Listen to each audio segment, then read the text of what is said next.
Hello and welcome to a new Football Entertained. We're back after a very, very long time away. We've just about got over England not winning the World Cup. So it's taken us 6 months to get back into it and to do another podcast.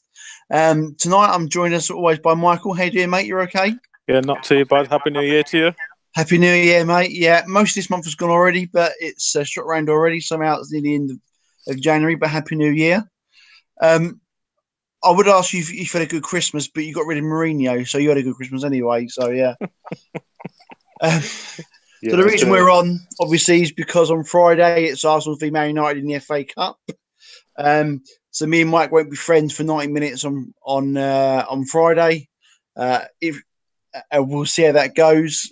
So we can do a bit of a preview now, talk about the game, talk about how each of our seasons have gone, what our hopes were at the start, how it's going, how we'll think it go, and whether or not this is a bigger game for Arsenal or United in the Cup. So fourth round on Friday. Friday 7:45. So really, it's really considerate for United home fans, Mike, isn't it as well? Yeah, it's 7:55 kickoff actually. Yes, yeah. So that's nice for United fans coming down, isn't it? So for spirit of the cup, there, mate. There you go. Yeah, might as well make a weekend of it, really.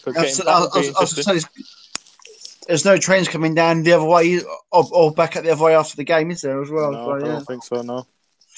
So this is a tie probably neither of us wanted, I suppose, at the moment, considering where we both are in the league. We'll get into the game in a minute and line ups and what we think will happen, etc. as well. We might as well just talk about how both our league seasons have gone this year. We'll just talk about United first, because it's probably a bit more interesting. At the start of the season, was you expecting Mourinho to go and Ole Gunnar Solskjaer to be in charge? I wasn't. Excuse me. I've never anticipated Solskjaer being in situ at this moment in time, but I think the writing was on the wall that Mourinho was going to be leaving Manchester United at some point during the season, because it was well documented during the pre-season that he didn't get his 5 targets which he asked the board to get. He turned up for pre-season, they weren't there, and he threw his toys out the pram from then on. And so a club like Manchester United not having a proper structure, especially this new board, not having the experience of dealing with a top-flight manager as Mourinho, as demanded Mourinho, especially with the pressures of what's happened with Guardiola and what's happened at Liverpool with the investment. Mourinho demanded the same platform. He didn't quite get that. He didn't see eye to eye with the board, and United's season started to derail from there. Because obviously the last thing to happen to Mourinho was that he lost the dressing room. So something had to change. And I think that spanking from Liverpool was the final straw, because that's unacceptable for a Man United manager to go to Anfield and just lie down and get beaten in such a convincing manner, which was one of a few beatings we received during the season. I mean, it's right the way you say, like the seeds of it did really start from pre-season. You know, he wanted out, I think, Alderweireld from Spurs. I just butchered his name, but the centre half from Spurs. He was very keen for a centre half, wasn't he? Like all summer, he said he wanted that. Didn't play Fred at the start. He got a couple of games. Fred's been frozen out most of the season. It did sort of see from the start that the seeds were there. I mean, I think what done for him really was the relationship with Pogba, wasn't it? I mean, you know, he stripped Pogba of the captaincy, didn't he? I think, was it after a game where Pogba said you had to attack more, wasn't it? Or it was a Wolves game at home. But it's one of those things where Mourinho, I think what's starting to happen now he's left is that little bits of information are starting to come out, because I don't know how much control he had over the transfers, whether these were brought in by the club and he had to just work with them, because he wanted full autonomy of footballing matters. This is something which Manchester United have to address going forward, post Ole Gunnar Solskjaer, whether they go with him or not. They still need that structure in there. But Mourinho's alluded to in his interviews that kind of structure wasn't there, that kind of autonomy wasn't there. And for a man of his stature, a manager of his stature, he needed that control, and he never got it. And so, even with the dressing room not playing Fred, was that a message to the board to say, you know what, this is your buy, not mine. Don't fight with my team.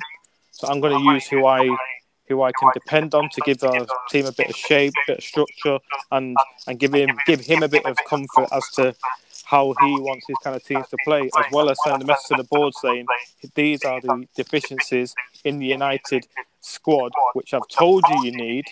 I'm going to highlight it to you during this course of the season, and hence the reason why United have conceded more goals than they've in the first in the first, like say, 15 matches than they ever did the whole of the season last year. So it's an interesting thing, but Ollie's brought that freshness into United now. I remember saying to you when you played West Ham, it was the early kickoff on the Saturday. I think I tweeted like that's the worst start I've ever seen like a Man United team do in a game. It looked like they turned up like after they'd been out the night before. It was like you know, like obviously like I'm not pretending that I'm a United fan or anything like that, but like I respect them, and that wasn't the Man United team. That West Ham game particularly struck with me the way they played in that game. That was dreadful. That is probably the worst I've seen Man United. I think that was even worse than Moyes. I think I've even tweeted that. I think at the time. What's quite similar is that United and similar but quite worrying as well is that United plays down tools. Similar to Chelsea when Mourinho's there, they're down tools and literally United were outrun by every team up to that point when Solskjaer came in. United hadn't outrun a team since they played Cardiff. So that was a damning statistic. And thinking for a club of our stature, we don't get outrun by anyone.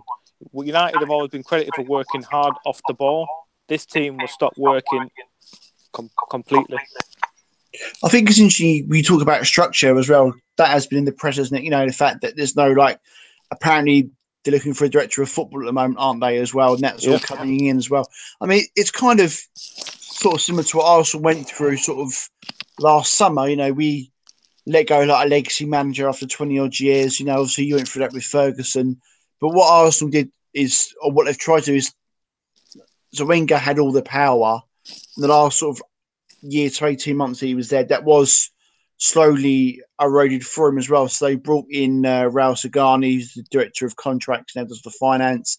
They've brought in Sven Mislintat, who's leaving now after only being there a year. He's leaving in February. I think there's been a personality clash there up there as well. So Arsenal, I think, have sort of gone through what United need to go through. We've been with a new structure as well. I think that's quite interesting. You compare the size. Arsenal are a big club, that United are a massive club.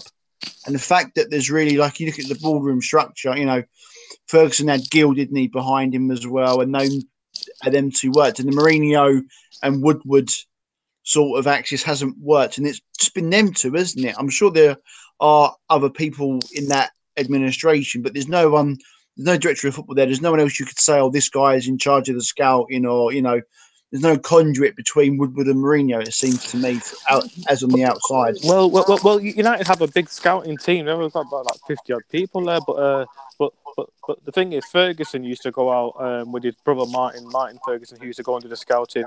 At United now, the thing is, you are right. Arsenal are going through that involvement, but United were 10 or 15 years behind the curve, if not more, because it was always down to a manager who had total autonomy.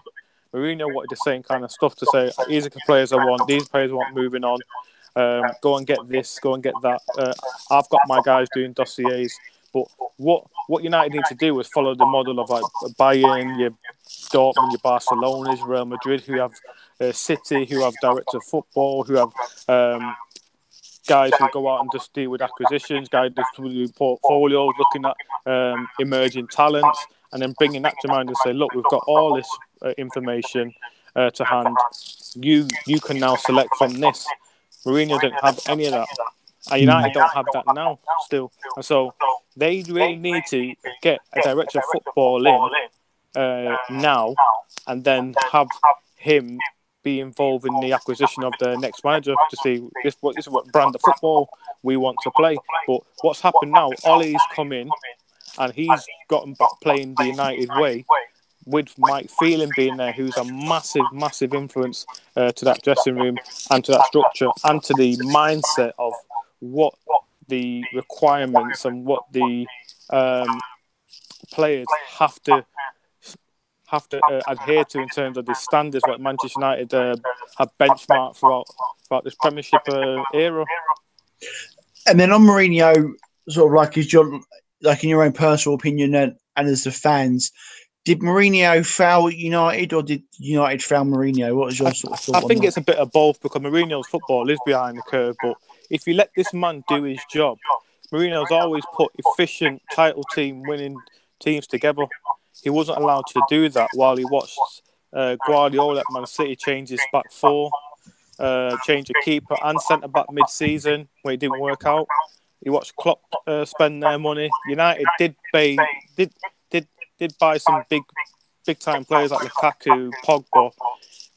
They did spend the money, but where he wanted to change the fullbacks, he wasn't allowed to. Where he wanted to make some purchases like Perisic, I think it was, or Alderweireld, it never happened for him. So I think it's a question of United's inexperience as a board.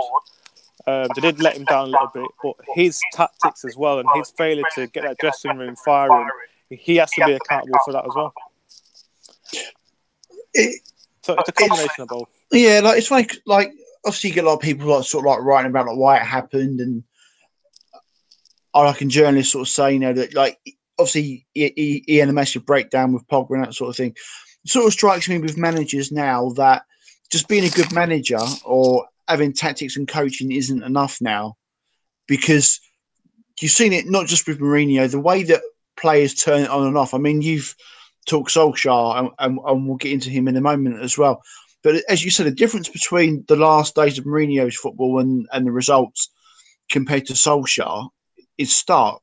And it, like in management now, you just can't, we talked about like legacy managers, in the old days, the manager was the be and end all. He was the dominating force. George Graham was like that at Arsenal. His word was law. That has taken away from managers now. And managers have to not just manage, they have to manage each individual player now a lot more closely than they used to. Because, again, I always say, I find it astonishing now how one group of players that haven't changed can turn it on one day and then one off the other week. So I do think management has evolved as well. And maybe that's what someone like Guardiola does and Klopp does, where you can see the players are behind him. Maybe it's just their sheer personality and the way they make the players feel special. I don't know. You could say the players being mollycoddled at the same token as well. But it does seem, in that emotional connection, what Mourinho was really good with. If you look at him at Chelsea with Terry and Lampard in his first spell there, like the siege mentality, us and them, that come across. But for some reason, in later years, he hasn't been able, I don't think, to replicate that bond he used to have with players. Yeah, but I mean, you know what? Yeah, it's right. But I think it's a modern player as well. I mean, there are. No, I agree. Yeah, you are dealing with weaker mentality, weaker footballers from a mental point of view as well. I mean, those who get the ability to work with your Klopps and your maybe Guardiola, who are a bit more, closer to their players in terms of making it, as you said, making it feel special, improving the game. Players can actually see it, but it's still got real strict demands as well. Because obviously Guardiola's a taskmaster as well, but he just does it behind the scenes to a certain degree, not as prominent as Mourinho. But the modern player now are very, very weak mentally because they've got agents, they've got a lot of money. They can down tools. If you lose a dressing room, the manager's walking first when it should be. Players should be held accountable, but they always get forgiven. Yeah. Because Chelsea down tools, Hazard turns up last day of the season, stops Spurs getting, win the league, or you know what I mean, coming third in eventually. But he produced a stellar performance after the whole season. And Chelsea should have really held him accountable because he was the player of the season previously, scoring goals, and then he went missing for a whole season and turned up at the end. United players have done the same right now, and now they're turning up. Because that was the infamous, there was a sign from the fans, wasn't there? Was it Fabregas, Hazard, another player? Are they called the Snakes or something like that, wasn't it? It was something called that, wasn't it? Because apparently they plotted to get rid of him as well. But yeah, a lot of it is like I do think players have changed a lot now. You are on their win. Like, it is the player power now, and because they earn so much. At the end of the day, it's cheaper to get rid of a manager than it is a player. Yeah, but the thing is, right? The thing is, we bring that freshness in. I mean, you start with Unai Emery. I mean, once Wenger went, there was a nervousness about how you would cope in the new world. United fans are saying, "Well, welcome to our world now because this is going to be a conveyor belt of managers for you guys." But what you've done, you've put in a structure there. Emery's come in, and then I didn't think you guys expected to start the season off 22 games unbeaten, which is fantastic for you guys. Even though you're still way off the league, just like we were. The fact is, you could see that he was buying like Torreira was a very big purchase for you guys. That's what you guys are missing, like a real biter, holding midfielder, just to kind of complement the rest of the attacking team in there. Someone who could see the game, but also get stuck in and not just be rash. So you can see Emery's had a positive influence there. And you know what, he will start adding players to that team as and when he gets that kind of finance or that that kind of backing from his board. You can see Guendouzi has been a good player as well. So you can see what he's trying to do. But Solskjaer now, he's joined the team which has got quite a array of talent in there, just that they weren't playing with confidence, and now they are. But United still have their deficiencies, and it may not be up to Solskjaer to address that during in transfer market to go and say, right, we need to change the fullbacks. So United do need stability in that aspect before acquisitions and people being moving on can happen. That's already underway at Arsenal. Yeah, I mean the Solskjaer thing's interesting. It's like the fact that Solskjaer as a manager makes me think it's a football manager. Like I'm sure that happened on the game when I was playing about 10 years ago. Become a manager. It feels really, from that age where it feels really random that Solskjaer's a manager. Like it's just I know it doesn't feel quite right now. It's a bit like Lampard and Gerrard being managers now as well. It's all a bit weird. I like for my age. Yeah, but we're not spin chickens anymore, are we? Sorry, neither are they. No, exactly. We're not spin chickens anymore. No, it's dawned on me now. But I do think it's interesting that Solskjaer's coming because he didn't have a good time at Cardiff. That was, I think, one of his first jobs. He's been at Mulder twice, but I do think going back to the old way of doing it, I think Ferguson has quietly had a word and been involved a bit more behind the scenes as well. I think on that. Not as much apparently. No, I mean Solskjaer covered that off in the press conference last week. He said he's only invited Ferguson down once to the training ground where Ferguson came to see Giuseppe Rossi, who was training with Man United while looking for another club. So he said that he is his mentor, but he hasn't spoken to him that much. It's all about he's just getting the confidence back to the players, feelings around there. There's a feel-good factor around the club, around the staff, around the training ground. The players are feeling a lot better, and it's that ethos of Man United have come back into the players, and that's risk and bravery, and that's try it, don't pull off, try it again. But the first and foremost, we don't get outworked by anyone. You have to earn the right to play football, and then you go and express yourself. And that's what Ollie's brought in, and he's brought it into the whole ground, into the whole fabric of the club again. And I think the directors and the board are taking note of that. United is a happy place to be around. Yeah, I mean, what I've noticed from watching the games, I watch through every Christmas and watch the ones that be on the telly. Definitely a lot more pace in the team now as well. He took Lukaku out. I'm a big fan of Lukaku. I do like Lukaku a lot, but he's put Rashford up top, and I do think that has helped. I think you're a lot more pacier. He's put I think Lingard was like Mourinho anyway, but he's put Lingard in quite a lot, hasn't he, as well? I'm Martial. So Martial. I mean, this thing we talked about player harmony. Like, you look at contracts. I mean, Arsenal have been. If you look at Ramsey, he's going on a free. Ozil had us over a barrel for his contract with Sanchez.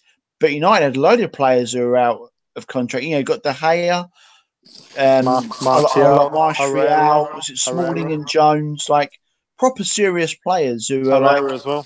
Yeah, Pereira,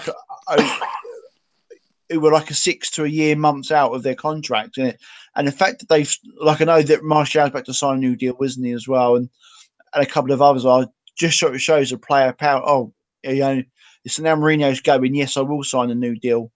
So that's interesting. But he's definitely made you a lot more pacier. I have noticed that. There's a lot more legs in the team now. Yeah, well, what's happened now is that obviously United they're on a run of 7 out of 7 now. You know what I mean? In all competitions, 6 in the Premier League. So we are the informed team at the moment. And so coming into this game, it'll be very interesting to see how we continue that, especially after that win against Tottenham last week, which is a big one because that was like the first test Ollie came under in terms of like facing a top 5, top 6 team. And it was interesting to see how gun-ho United do, because don't get me wrong, United still have their vulnerabilities defensively. They're still vulnerable from set pieces. The fullbacks is still a bit of an issue on the right-hand side. Attacking with them high fullbacks as well, especially with our winger coming inside, like Lingard comes inside and joins the front three. What happens there is that United vacate that right wing. So there's a lot of space down there, but against Tottenham, he had to manage that and say, right, okay, how do we make sure that we don't get counter-attacked on by this fluid Tottenham team? And that's where Ollie passed his test, because he managed that pretty well. We had to ride it out. We did get outplayed in the second half. We had De Gea as well. We made like a few welders as well. So exactly, but coming into this match, it'll still be the same proposition. It'll still be the same thing you're going to face, because Arsenal can counter-attack you very well, especially in that front three. There's a lot of movement there. And so United will have to set up accordingly to manage themselves through this game. But it'll be very interesting because there's still vulnerabilities in that back four, something which United at some point when they do get beat will have to address, because that will come to the fore, because those things will be the reason why we get beat. But at least there's effort and determination in this team now. But then, what do you think about this game coming up? I mean, I'm a lot more, and your form as well. Yeah, it's like this season was always going to be a transition one. You know, like as said before, Wenger going, you're talking about a legacy manager who's been there for 23 years with a new setup. This was always, this season, it's I won't say a free hit, because he's obviously been tasked with getting back in the Champions League. But, this is a long process. And I think now that Arsenal fans are starting to realise how long it's going to take. The first 2 games of the season, we lost to City and we lost to Chelsea, and people were like, oh, okay, fair enough. Those 2 games. Then we had the unbeaten run, the 22 games. And that, and that was good. We looked a lot more organised. You talked about Torreira. I mean, that's a signing that I've been screaming for about 10 years. I'm not the only one. I think loads of us have been screaming for that type of player before. We've had players like a Denilson. We've had a Song, who've kind of done that anchor role, but not been that sort of player. And I do think Torreira is he's the closest that I've seen to a Kante type player, I think, in recent times. So we have been crying out for that for a long time, and we've got a bit of still in there at last. So I think top 4 was always the aim this year, be it the league or by the Europa League as well. And we spent some money in the summer. We spent 70 million, which isn't a fantastic amount of money for us. But we have spent a lot in previous windows as well. So he has limitations there that teams like Chelsea, United and City don't have. But I think it is dawning on us now that it will take time. People massively so we lost to Southampton over Christmas, and we were poor. Like, I'll grant that we West Ham a couple of weeks ago, we were poor in that game, absolutely poor in that game. But this is a 2-year job for him. At least a 2-year job. It's not. He's going to need 3 or 4 transfer windows to get the sort of players that he wants, to get players that play his way. You're seeing this with Ozil now. Ozil doesn't fit in the way that he wants to play. So that's going to be fascinating for the rest of the season and in the summer of Ozil. Because he blatantly doesn't fit the formation that everyone wants to play. But I would give him all the time. as people say, Emre out or anything like that. They were before the Chelsea game anyway when we beat them. But he needs time, which is the one thing you don't get as a manager. So I'm happy to invest in him for a long, for years. And that is so true because the thing is, he's a new manager to the Premiership. He has to reshape this team, bit like what Mourinho had to do. He needed more transfer windows. If Solskjaer gets given a job, or even Pochettino, he's going to need time to reshape the team. Even though you've got a good basis there, you still got to look at moving people on, bringing people in, and it just takes time because look, we're almost 6 or 7 years now without winning the title. Yeah. So you can see we could end up being like Liverpool 28 years in, you know what I mean, without a title if you don't start putting the right structures in place. Just because you buy great players, it doesn't mean that you're going to win the league straight away. You just you need a philosophy. You need an identity, and the players got to buy into that to then go on and challenge. So if United start putting a structure in, then maybe in the next 2 or 3 years we'll be challenging, but we're way off challenging for the league, and so are Arsenal. And this is why coming into this game, in looking at like the importance of the game, from a United point of view, I think it's important to kind of keep the run going. To say, right, you know what, it's 8 out of 8. There's a bit of momentum. Maybe good for Solskjaer in the sense that he's come in, he's steadied the ship. He can win a trophy as being manager of Manchester United. But I think the board, in terms of importance of the season, will be looking at Champions League qualification. Same with you guys, because that's where the kind of the golden goose is. You know what I mean? You get a big pot of money. You be able to attract more players. It's the prestigious competition to be in. So from an FA Cup point of view, even though we would like to win it, because obviously you've won it 13 times, we've won it 12. There's a history of winning this trophy between our clubs. We've had some great battles along the way as well.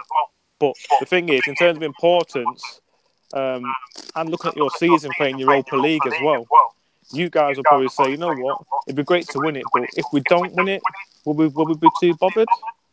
I think with United as well, if we don't win it, it'd be nice to win a trophy, but I think top 4 is the trophy to kind of go and get, if you want to say it's a trophy, but hypothetically, getting that top 4 spot will help the trajectory of our future plans for both clubs. Like, I don't like using the 4th place as a trophy. Like, it's Wenger got slammed for that for years. No, it's not a trophy, but I mean, hypothetically, it's where we're aiming for it realistically. It's sort of. Unfortunately, it's a sad indictment, unfortunately, of modern football. Of course, that 4th is celebrated more than an FA Cup win. No, we won't celebrate it. But you know what I mean. Like, it's as a board, they will be looking at that. Yeah, like 4th is deemed as more important than the FA Cup, which I don't think is right. I mean, this would never happen. But if you said to me, instead of finishing 4th, the winners of the FA Cup go in the Champions League, I wouldn't mind that. As I don't think it'd ever happen because UEFA would have to approve it. But that wouldn't be the worst idea in the world. I don't think personally as well. If you gave the FA Cup, you win the FA Cup and you get in the Champions League, I think that'd be a great. Like, I don't think that's a bad idea. But now do I. But like I said, coming into this game, I mean, the importance is that, I mean, we're both level on points at the moment. Only goal difference separates us. It's a massive game in the 4th round. It's quite early in the FA Cup. But the thing is, it's about, I think for United, it's about momentum, keeping that up, beating a couple of top 5 teams to say, right, you know what? Yeah, we have got our mojo back. The fear factor is back, and we are controlling matches. So it will be just. If we win, it's the manner of how you win, which is important to think United at the moment. I think for Arsenal, it's a big game for you guys in the sense that, you know what, you're having a bit of a topsy-turvy time where you're getting beat by West Ham, Southampton, poor performances. You produced a great one against Chelsea. Your home record's very strong this year. I think you've only lost twice there and drawn one. And then I think won the rest. So the thing is that you are quite strong at home. You are a strong proposition, but we we would come to the Emirates in a bit of confidence because in the last, I think it's the last 3 meetings, we've won the last 2. Yeah, I and think that's drawn at Old Trafford this year. So the last one being a 3-1 victory, in which I still envisage the same type of game where United are going to be under pressure defensively for long periods. But then the difference is that because we're putting more confidence, we will hit you on the counter a lot quicker than we did last time when we rolled our luck. Yeah, I mean that. It's funny, like that league game, November, wasn't it? We played November. No, December. December, sorry. That was a weird old game. That game was really strange in the fact that there was some really weird goals in it. I don't like Arsenal's second was quite bizarre. The own goal with Lacazette, and then we conceded straight after. You know, we took the lead twice in that game, and you come back straight after as well. And normally if you go to Old Trafford, you said to me, "Point, yeah, I'm done. Thank you very much." But we went into that game, and that's that game finished. I was like, we should have won that game. You expected to beat us. Yeah. You should have beat that United team. That United team was poor. Yeah. But the thing is, right, the similarities coming into this game, it's still a question. This is a game of 2 deficient defences and who can hold out the best, because attacking-wise, I mean, your front 3, Ramsey, Aubameyang and Lacazette, have got great movement. Ramsey comes from deep. He's a great footballer. Aubameyang is your top goal scorer, scoring goals for fun at home as well. And the thing is, right, those 3 will pose United a lot of problems. But United as well will pose is it Koscielny? Is it Nathan Niles if he comes in for Bellerin? Yeah, Bellerin's out for the season now. Yeah. Kolasinac and all them guys. Them guys will have a bit of problem with United as well. But the thing is, at Old Trafford, it was, like I said, it was 2 deficient defences. Arsenal caught sleeping. United from a set piece where Mustafi broke free in the area. De Gea made a mistake, but the fact is he broke free. United have conceded the most goals out of any team this season from set pieces. We are very vulnerable. So it's strange, isn't it? This is not what you associate with United team, Matt, at all. Yeah, but Friday will be the same thing. It will be 2 defences which are have got creaks in them. But the thing is that at the moment, I think United are slightly doing okay because we've had a couple of clean sheets. And it is coming, but the thing is, it'll be all about which defence can hold out and give your team a platform to go and express themselves. But I can see it being a couple of goals in this match. I can see it by a 3-2. Yeah, either way. I mean, there's 2 things for me. I think your defence is better than ours at the moment, but we are good up top. You know, we are if you look at our transfer dealings recently, we are a top-heavy team at the moment. You know, we don't have the quality in defence at the moment. So I would say United are better there. But again, Arsenal, Arsenal are just so up and down. 1 minute we're brilliant and 1 minute, we're terrible. So he's not cured that yet, and he'll need time to cure that. So we still lost your speed a little bit. You lost speed in your attacks because I mean when he plays Iwobi and Niles, and then these guys bring more speed to the team. But you look at when he's how I see him setting up this Friday. He's going to be the same as up against Chelsea. I think he's going to go with Guendouzi, Xhaka, and what's his Torreira as a free. Go with Ramsey, Lacazette, and Aubameyang up top, and then the defence will be either Niles, Koscielny, Kolasinac, and is it Socrates? What his name is? Socrates, yeah. But the thing is, look at that midfield. It's quite a workman-like midfield. It'd be battling one. Where United now are looking to be, how can I say, very, very decisive, very, very cutthroat. I mean, Pogba, those kind of balls in the channels. They're looking to hit you on the break. They're looking to be really incisive. And that's what Arsenal have to watch out for. That's why I think set up that way to kind of stifle that creativity coming out that United midfield and having to pin back Martial and Jesse Lingard, having them doing the defensive work rather than attacking you. Because this game will be won by who can manage the transitions from when you're in possession and attacking. If you lose that ball, can you recover quickly in that transition? And we're very vulnerable in transition. I mean, what I'm surprised about when we played Chelsea Saturday, we played with Diamond, so we kind of played, like we played Matera at the back.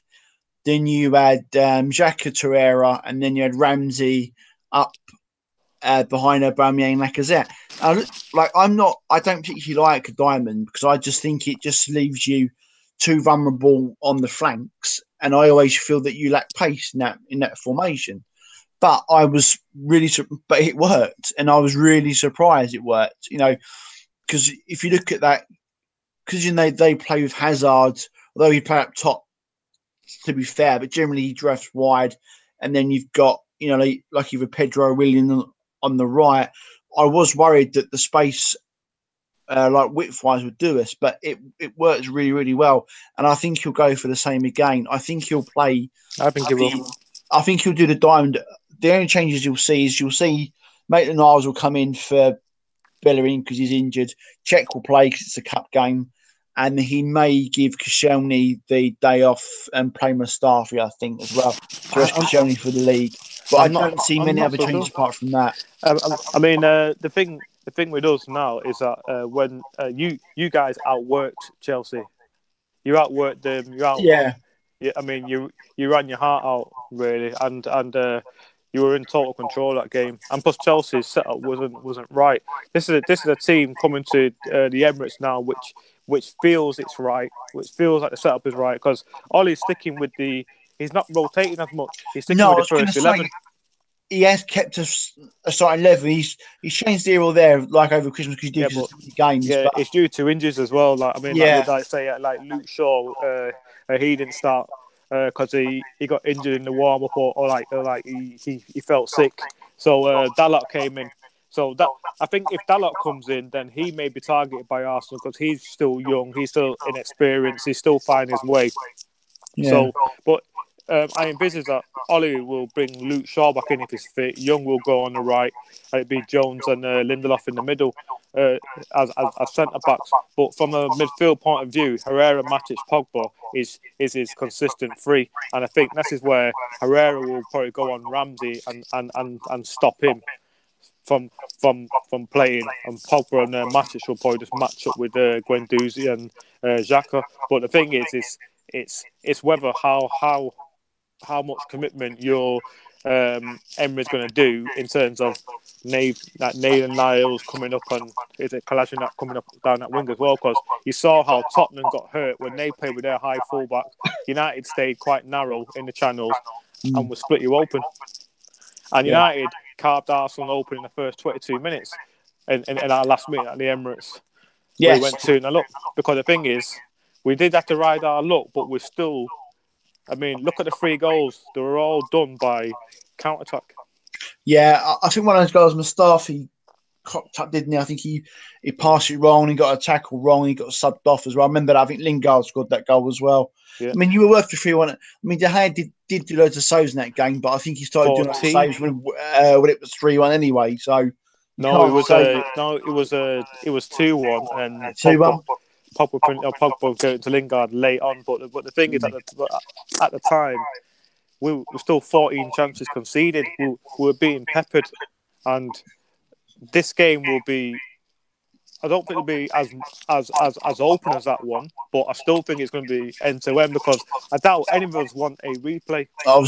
You just took words out of my mouth to say that was my next point. I was going to say I do think both will go for it. I don't think you'll see either of them playing conservative because neither will want to replay. Arsenal won't want to go up there, and United have got enough games anyway as well. Yeah, because you look at the fixture list. I mean, this is the start of a very congested February because after this match, I think we've got Burnley at home, and then it's into Champions League matches with PSG. Yeah, we start again. I think it's second week or third week of February. I think it is for the. But United's got like PSG, Liverpool, Leicester's in there as well, and then there's Man City.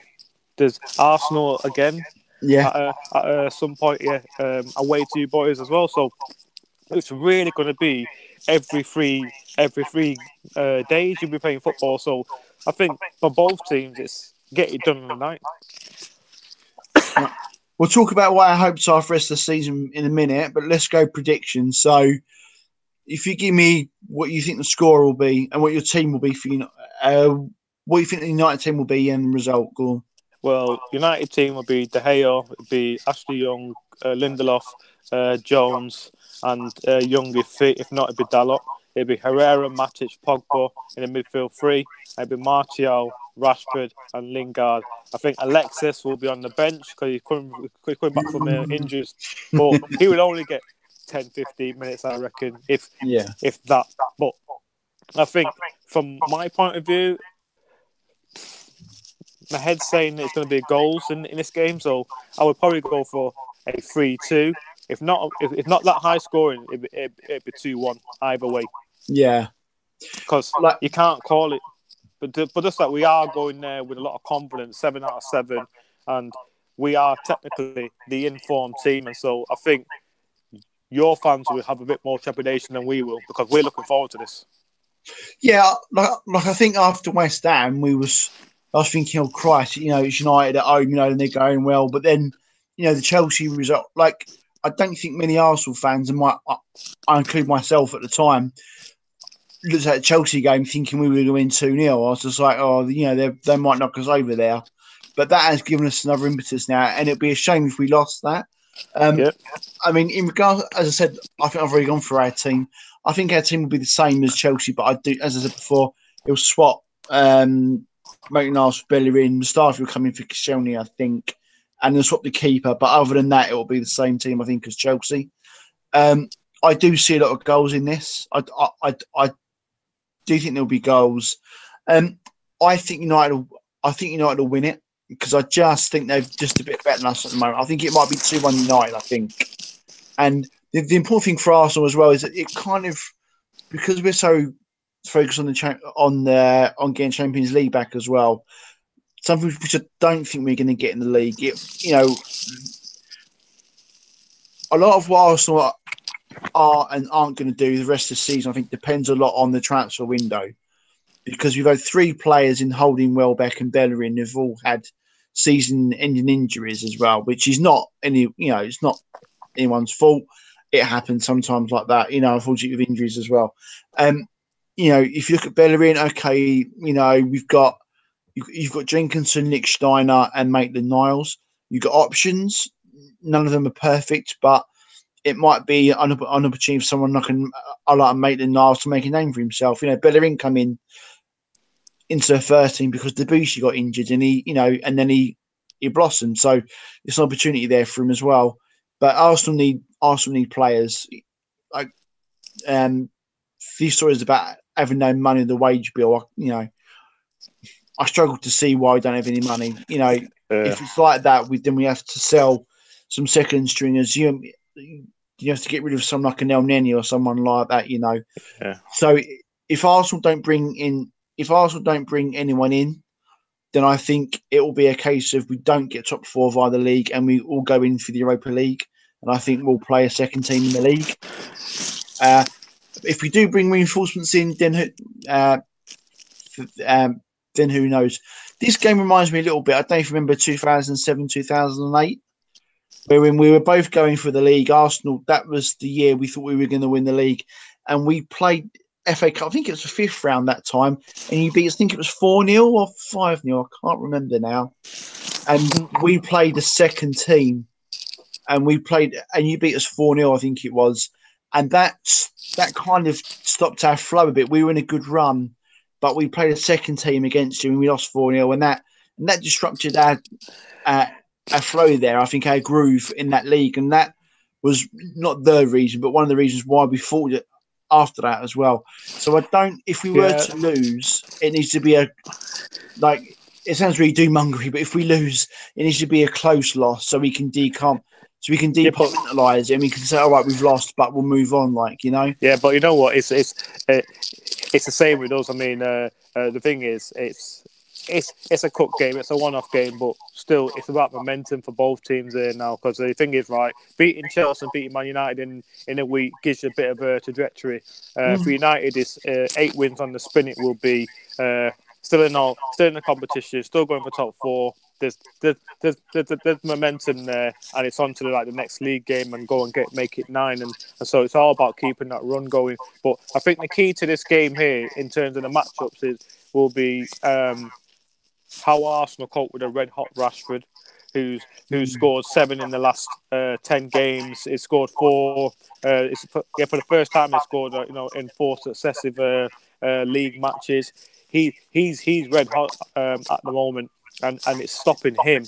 But then it's also how do United deal with like Aubameyang and Lacazette, which you can see those two guys are highly skillful players. I mean, especially at close quarters, so it'd be a big test for them. But the thing is, they've come through a great test with Tottenham, with Ali, Son, and Kane. So, and the key factor here is that United, compared to Arsenal, I think at the present moment, we've got just a couple more world-class players in our team than you, in likes of Pogba. If he turns up, then you know what, he's got the he's got that World Cup pedigree. He's got that kind of killer pass in him. Rashford's playing outstanding, but we've got David De Gea as well, which when you can look at the matchups, United have just got a bit more quality in different areas, and so really truly that should come to the fore. But looking at that Arsenal performance against Chelsea, you can never write Arsenal off, because on their day they can play off the pitch. And I think if you bring in like Iwobi and utilise that speed, because United they are running more, but they're still a big team. They still got to get around the pitch, like Pogba, your Matic, your Herreras. They're not the quickest. And so carrying the ball past United midfield is always going to be the key to success. If it's a slower game, then I reckon you might be a bit more vulnerable. Yeah. So I don't know. It will be tight. It will be tight. But yeah, I don't know. It's just I do think I can't disagree with what you just said. I do think United squad is probably better than ours. I think probably starting 11 is probably just about better than ours at the moment. I think talks about Shaw. Like Shaw's a better left back than Kolasinac in my book as well. I mean, I think you've got marginally better defenders. Rashford's in great form, but we've got Aubameyang and Lacazette. So it is tight, but I just see you nicking it, I think. Yeah, but you know what? We have to just wait and see. But it's one of those games where if you're an Arsenal fan, just think about this. You were a couple of like months ago, you were 11 points clear of us. Yeah. Right? Yeah. And now we are there by goal difference. True.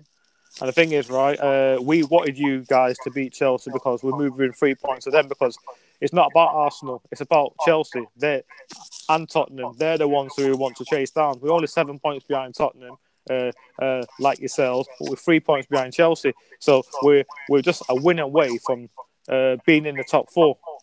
And so are you boys. So, but the thing is, we've come from so far behind, and we're still not there yet. So this is why United have to keep momentum up, because we're not there yet. We're doing great. The feel good factors are back. We're on a good run, but we're still in 6th place. You understand? So nothing's been and that's gained not a yet. 6th place squad either. No, that's not but nothing's been gained yet. But the thing is, like, you still got 15 matches left. You still got this cup matches left. These are games you still have to produce performances, win or lose. You've got to lose or win the United way, and that's what you're talking about. You've got to lose the Arsenal way, not just being walked over like we had in quite a few matches during this season. So this is why I think, from a conference point of view, United are coming there to do a number on Arsenal. Yeah, I think you've got to make the other team earn it. The worst thing is you just give up and surrender and say, "Oh, we don't really care," and then you get rolled over 3 or 4-0. If they earn it, then fair enough. I think that's absolutely none. We'll start wrapping up now, because we talked quite a bit. I was about the season, the way it goes. I think Arsenal season, a lot depends on what we do between now and January 31st in transfers. I think it will be. I don't think we'll do much if we don't get anyone in. If we get 2 in, I think we'll do better. On United, if you got top 4 and say you won the FA Cup, for example, do you think that would get Solskjaer the job, or do you think they'll still go for someone, i.e. Pochettino? I think it'd be very difficult not to give it him, because he's done so well. if we manage to get those two things. But I think United at this point, you can't go by what ifs. United needs to have a firm plan heading into that summer. They need to have a director of football, have the manager who they want acquired and in situ, them two working in synergy and planning the pre-season and getting those acquisitions and those players to be moved on done quite early. So when you hit the pre-season, you haven't got that stability, that instability of whether are we going to get our target share, is this guy going to get on with the director of football? Are we going to do some planning? Everyone else has done their business nice and early. They're hitting the ground running, and we're still going into the new season with a bit of ambiguity. You can't make the same mistakes again. So I think if United are going to go with Ole Solskjaer, they're going to have to decide that very soon.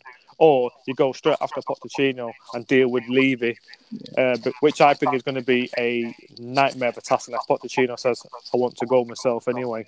So I think from that point of view, if Ole did achieve top four and win the FA Cup, and United are playing great football, hard to beat, back to that kind of a mentality where teams are now starting to fear us again and say, you know what, yeah, they are back. A sleeping giant don't stay asleep too long. Then you have to give it Ole the job. But at the moment, it's Pochettino for me.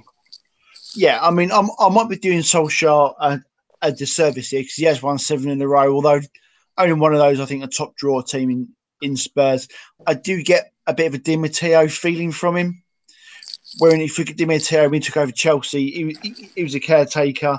Got a they won the Champions League and he got the job to full time. And then he got sacked 3 months into the season. I do feel a little bit like, again, it might be a bit harsh in judging Solskjaer. I do get a bit of a Di Matteo feeling from him as well. Yeah, I'll go. I'm not sure that. I don't know. I think what he's done is that he's got a bit of the old United spirit in. I think that's good for you guys, and I think he's doing what he's needed at the moment. You know, it kind of reminded me a little bit of, I don't remember when Liverpool sacked Hodgson. I think it was 2009, and they brought Dalglish back for a little while, didn't they, as well? And it was kind of, it was sort of one for the fans to reminisce with, but, didn't really, it was never going to be a long-term thing as well. Listen, would you rather have, like say, Unai Emery left now, would you bring Henry back? Or like Bergkamp back? He's like, well, great players. Oh, so they get a bit of a feel-good factor, but then it's going to go, not like sour, but it's going to get difficult at some point because when United played PSG and they got them gained every 3 matches. Also, you have a bit of a rust spell where you've lost your form a little bit. You've got to reinvent it again.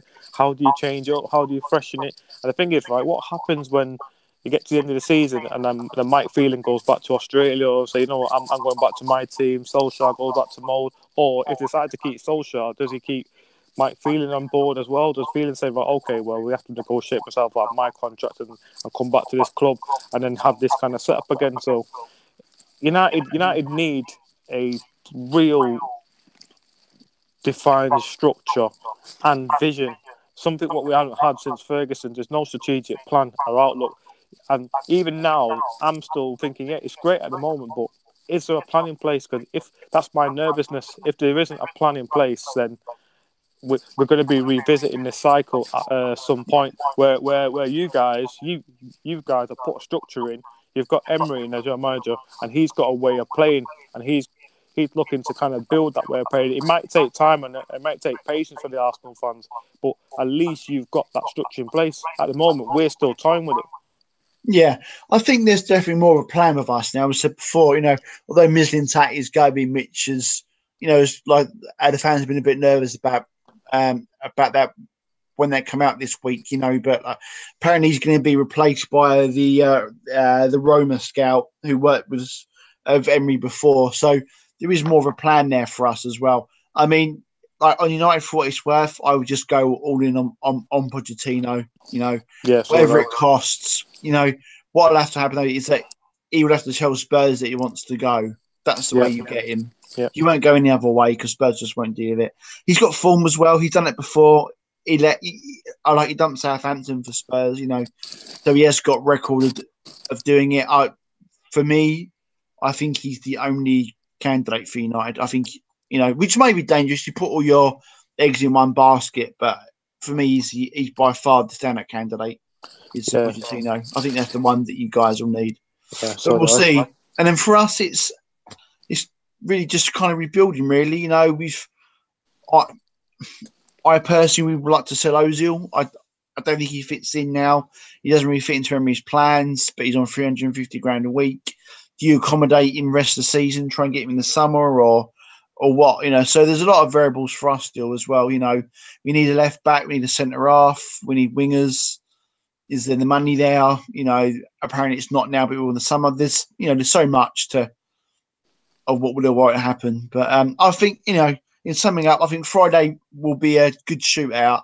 I think both teams will give it a go, and they won't want to replay, and they'll both go for it. Exactly. I mean, you know what? They're always. I think we're going to see a United Arsenal game of old where there still be vulnerabilities at the back, but I think we're in for an attacking treat to a certain degree.